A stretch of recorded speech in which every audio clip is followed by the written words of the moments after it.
Hi, this is Jenny from fluffmonger.com, and in this video tutorial I'll be showing how to make a variety of easy to sew face masks, including a plain front and a variety of different animals. These face masks have a curve at the top, a removable nose wire, and a filter pocket. The pattern was inspired by Homemade on Our Homestead's easy to sew pattern with no pleats. I tried a number of different face mask patterns and this one fit my face the best. It gave me a good seal on the sides and the bottom. However, I added a curved top to give a better seal at the top, and I also added a pocket for a removable wire.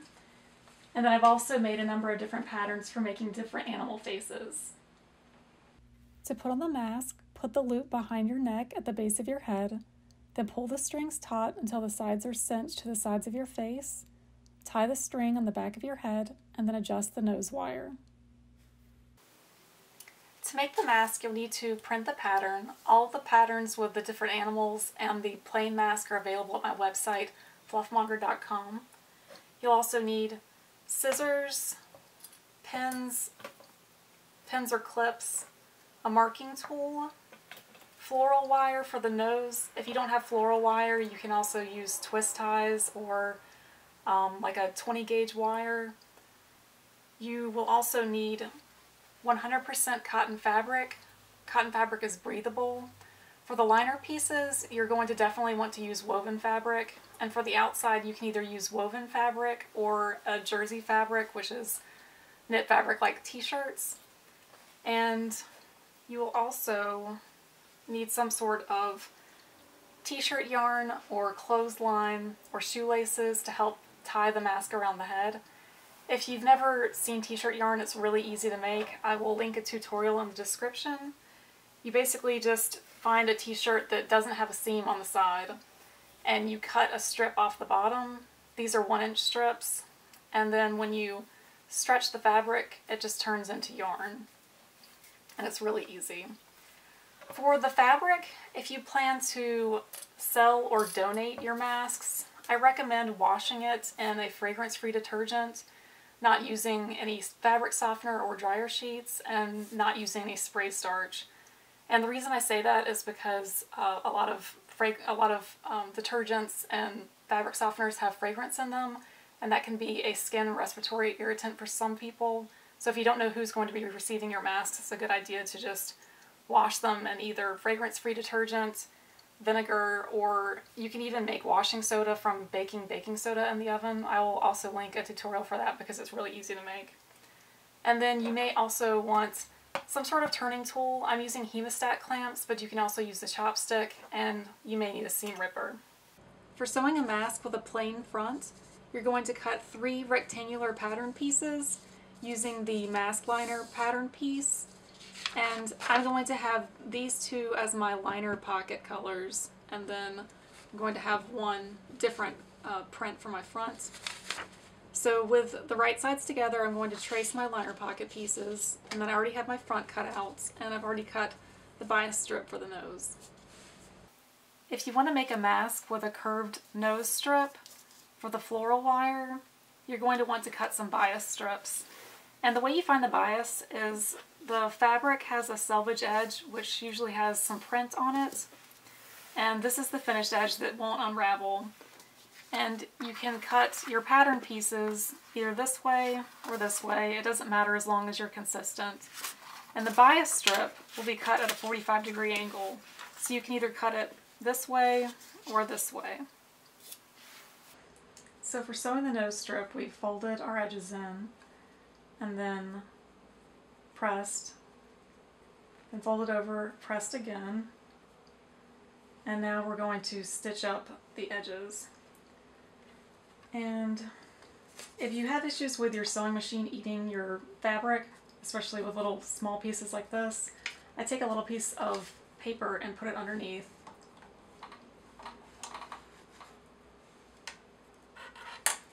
And then I just stitch over the paper.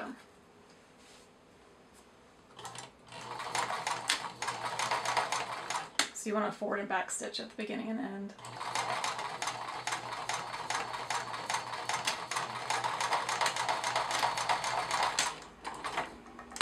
And then when you pull it off, you can just cut your threads.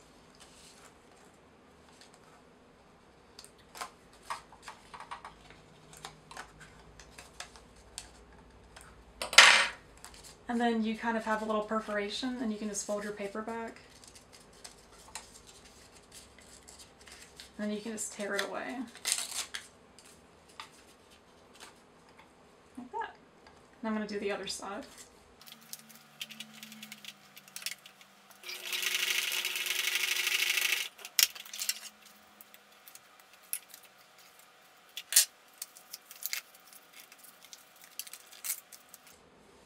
And there's your nose strap. To sew the liner pocket, I'm going to take my 2 liner pieces and trace down the middle 3 inches on both sides. And then I'll take that over to the sewing machine and stitch over these 2 places. You want to make sure that you forward and back stitch at the beginning and end, especially a few times towards the center, because if you're opening that pocket a number of times, you want to make sure it's secure.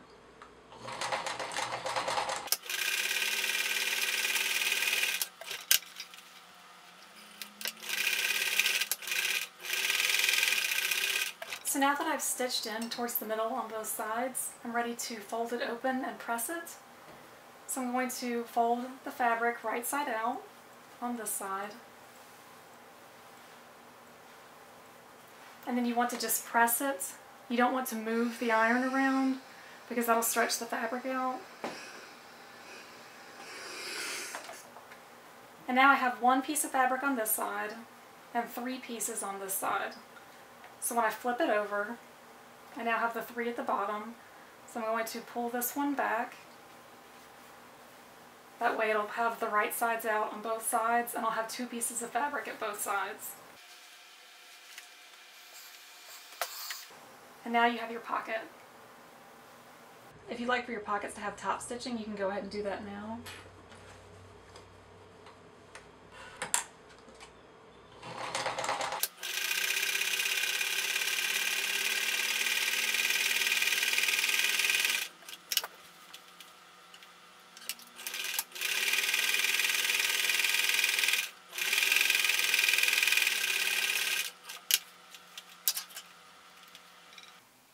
So we're almost to the point where we're going to attach the liner pockets to the front of the mask, but we're going to make the curved nose piece first.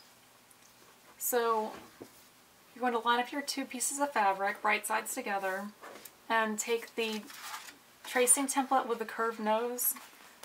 It looks like this. I've used a craft knife to cut along the inside so that I can trace both the cut line and the stitch line.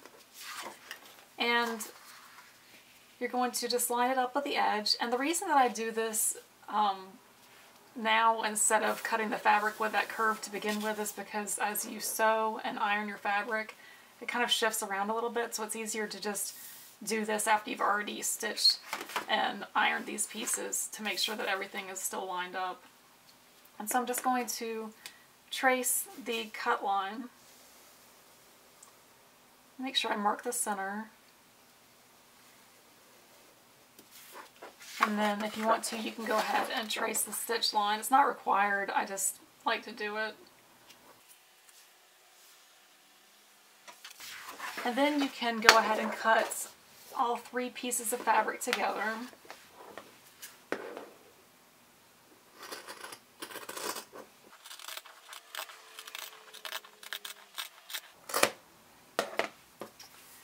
And now I can go ahead and pin the nose strip to the inside of the liner piece. So I'm going to find the center of both of these and just pin it together.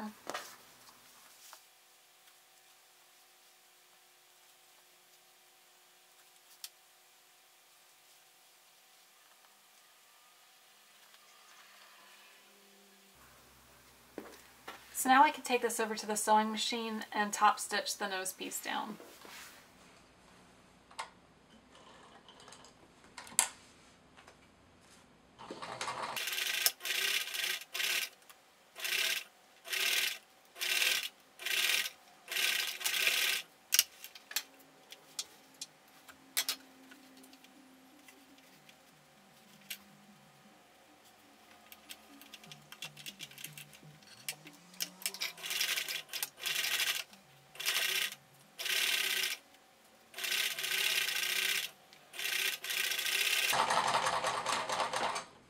good idea to forward and back stitch a few times at the ends. That way, if you're taking the wire in and out a lot, it won't loosen the pocket.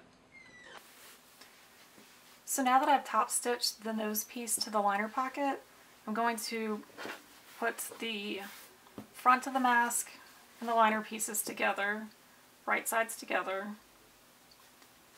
Then I'm going to pin them together, or clip, and I'm going to take it to the sewing machine and I'm going to stitch 1/4 inch all the way around the top, the sides, and the bottom, and then when I'm ready to flip it, I can use the liner pocket for flipping.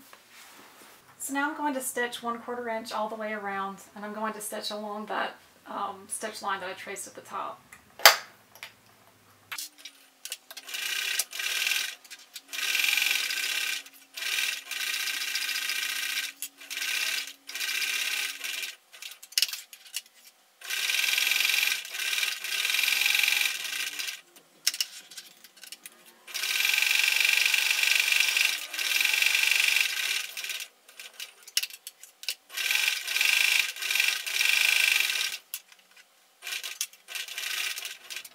This part is optional, but if you want, you can do a very narrow zigzag stitch along the outside edge of your straight stitch line.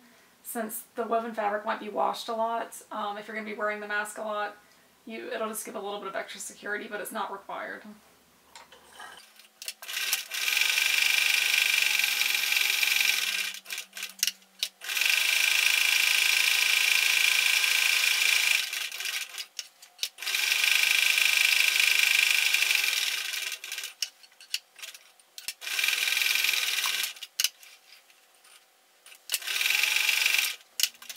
Now I'm going to clip the corners and turn it right side out. Then I'll take it over to the ironing board and press it and make sure the corners are all pressed out.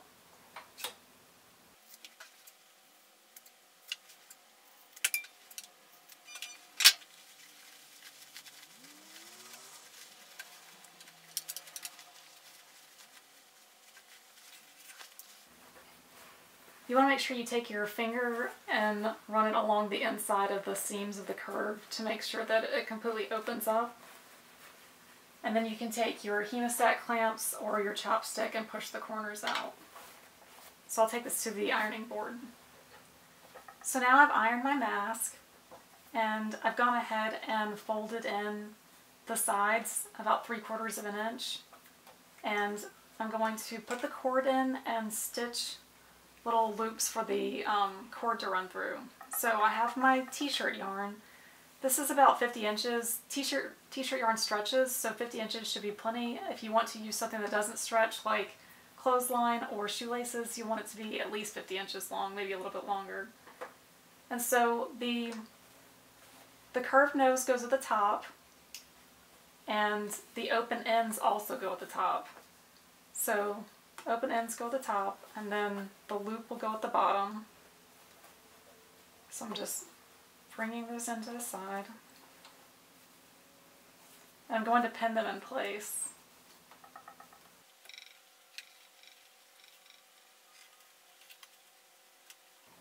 And it's a good idea to tie a little knot at the end of your string to make it harder to pull through the little loop. So you're going to have a U at the bottom, and then just bring the other end up to the top. So this is a little bit long on this side, but this is the end coming out the top.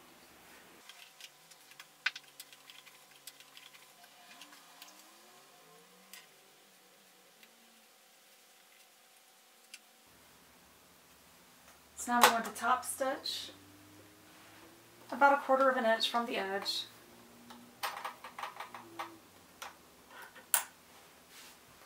And at the bottom and top, you'll want to forward and back stitch a few times just to make sure that it withstands a lot of use and washing.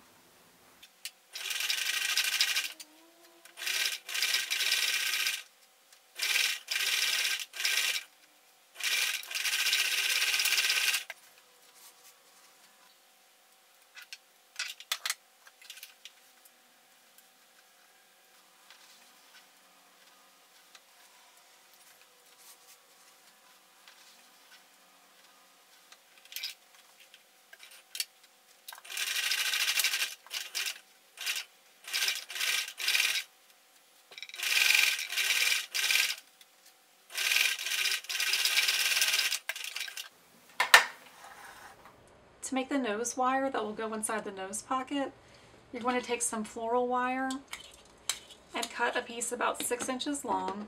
Make sure you're wearing some safety protection for your eyes. And then you'll take a pair of pliers and bend in the end. You can bend it in either once or twice, and then you'll just kind of pinch it down until it goes in, until it doesn't have any places to snag, and it can go in and out smoothly for washing. To wash your face mask, you'll want to tie your string into a knot so that it doesn't come through the loop.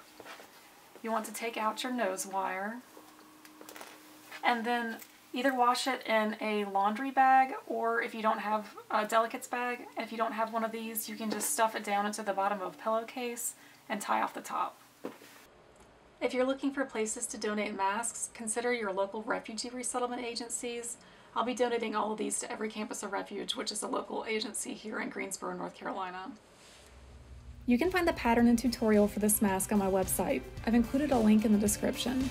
If you enjoyed this video, be sure to click the thumbs up button and the subscribe button for my YouTube channel. You can find me and my fluffy friends at fluffmonger.com and on social media.